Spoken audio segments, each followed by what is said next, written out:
तमगे हर जगह एक कहानी मौजूद है, परंतु कुछ कहानी सुना दी जाती है तो कुछ छुपा दी जाती है। यही छुपी हुई कहानी हम real horror story in Hindi की श्रेणी में आपको बताने जा रहे हैं, जिससे पढ़कर आपको खौफ का असल मंजर महसूस होगा। इसे पढ़कर आपको मालूम होगा कि जीवन में की गई हर गलती का हिसाब होता है। हालांकि यह हिसाब के चूकते होने में कई बार बेहद समय लग जाता है, परंतु जब वक्त आता है तो उससे बचने के लिए कोई राह नहीं बचती। इस real horror story in Hindi श्रेणी में कहानी है इरफान की। इरफान जो आर्थिक रूप से काफी असहाय था, जिसके कारण उसने 20 साल पूर्व ऑटो रिक्शा चालक बनने का फैसला किया।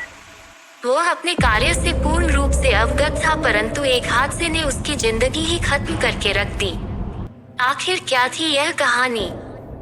नमस्कार दोस्तों, मैं हूँ रंजीता और हमारे चैनल द इमोशनल स्टोरी में आपका फिर से स्वागत है। तो चलिए दोस्तों, वीडियो को शुरू करते हैं।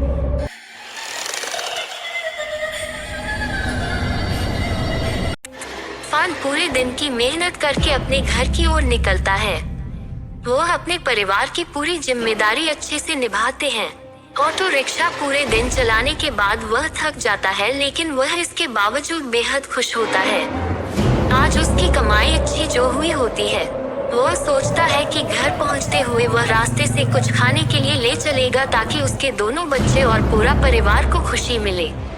इरफान अपने परिवार से बेहद प्रेम करता है। वह हर दिन अपने समय से ज्यादा वक्त ऑटो रिक्शा चलाता था, ताकि किसी भी दिन उसके परिवार वालों को किसी के सामने हाथ फैलाने पड़े।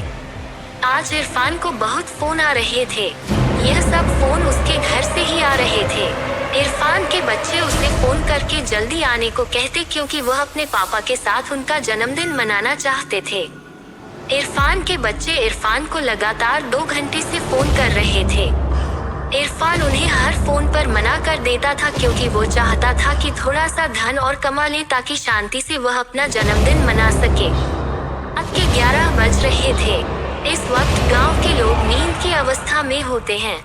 इरफान को अब कोई सवारी नहीं मिल रही थी। इरफान ने सोचा कि अब उसे शायद कोई अन्य ग्राहक नहीं मिलेगा। अब उसकी जेब में भी पूरे दिन के तकरीबन 1,2,0,1,3,0,0 कमाई हो चुकी थी। अब वह अपने घर की ओर निकल रहा था। उसने अपने होठों के दोनों कोनों को खींचा हुआ था। वह बेहद खुश था। वह रास्ते में ढाबे से कुछ खाना भी लेकर जाने का सोच रहा था। रात के वक्त होने के कारण वह अपनी तेज रफ्तार में ऑटो दौड़ा रहा था। यह रास्ता उसके घर की तरफ शॉर्टकट था। वह ऑटो को हवा से बात करवा रहा था, तभी अचानक से एक तेज रोशनी उसके आंख के सामने भी इरफान की लाश की होती है। पुलिस इरफान की पत्नी से जब पूछता है तो उसकी पत्नी कहती है, जी साहब, यह मेरे पति है। इरफान की पत्नी इरफान को मृत शरीर देखकर खुद को रोक नहीं पाती। उसके आंसू बहने लगते हैं।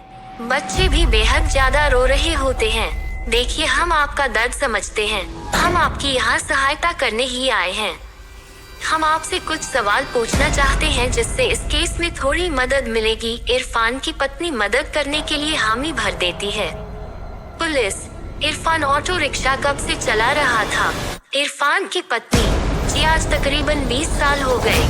आज ही अपने जन्मदिन के दिन इन्होंने ऑटो चलाना चालू किया था। पुलिस, अच्छा, यह ऑटो उसके खुद का है? इरफान की पत्नी, जी शादी के कुछ महीने बाद इन्होंने ऑटो को अपने नाम पर करवा लिया था। इससे पहले यह ऑटो इनके चचा जान का था। वे ऑटो यूनियन के पूर्व प्रधान रह चुके हैं। पुलिस इरफान की पत्नी से पूछताछ करने के बाद मोहम्मद के पास पहुंचती है। मोहम्मद पूर्व ऑटो यूनियन का प्रधान रहा और इरफान का चाचा है। पहले तो वो पुलिस के हर सवाल का जवाब देने से मना करता रहा, लेकिन जब पुलिस वाले उसे सच बताने के लिए मारने लगे तो उसने बताया, इरफान के अम्मी बचपन में ही गुजर गई थी। इरफान के अब्बू यानी मेरे भाईजान शराबी थे। उन्हें शराब के अलावा खाने का कोई होश नहीं था। इरफान के लिए उसके माता पिता सब कुछ थे। एक दिन ज्यादा शराब के कारण भाईजान की मौत हो गई। इरफान अकेला हो गया। गरीबी के कारण ज्यादा पढ़ा लिखा नहीं था। वह मेरे साथ ही रहने लगा। पहले तो हमने उससे पढ़ने के लिए कहा, लेकिन उसका मन अब पढ़ाई में नहीं था। वो कहता कि उससे पैसे कमाने हैं, ताकि वह अपनी आगे की जिंदगी अच्छे से बिता सके। इरफान के जन्मदिन के दिन ही हमने उसके लिए ऑटो लिया और उसे भेंट कर दी। ऑटो पाकर वह बेहद खुश था। ऑटो चालक के रूप में उसका वो पहला दिन था। मैं भी उसके साथ ही गया था। यह सुनकर पुलिस वाला हैरान हो जाता है। पुलिस बीच में रोकता है और पूछता है कि तुमने तो कहा था कि इरफान उस वक्त अकेला था। झूठ कहा था मैंने। इरफान का जन्मदिन था तो उसके लिए संघर्ष से एक शराब की बोतल और साथ में कुछ चखने में भुजिया ली। यह रास्ता हर वक्त सुनसान ही रहता है। उस वक्त रात के 10:15 हो रहे थे। हमारे ऑटो को एक लड़की ने रोका। वो बेहद खूबसूरत थी दिखने में। छोटे कपड़े पहने हुए थे। अपने घर जाना चाहती थी, लेकिन मैंने और इरफान ने काफी शराब पी हुई थी। इरफान नशे में बेकाबू हो गया और उसने उस लड़की का रेप करने लगा। वह चीख भी रही थी, लेकिन उसकी सुनने वाला उस जगह पर कोई नहीं था। यह सुनते ही पुलिस वाला आगे के केस को समझ गया। उसने उस लड़की के केस को फिर से खोला और मोहम्मद को फांसी की सजा मिली। इरफान को सजा तो खुद वह लड़की ही दे चुकी थी। उम्मीद है आपको यह real horror story in Hindi श्रेणी की यह डरावनी कहानी सोचने पर मजबूर करेगी।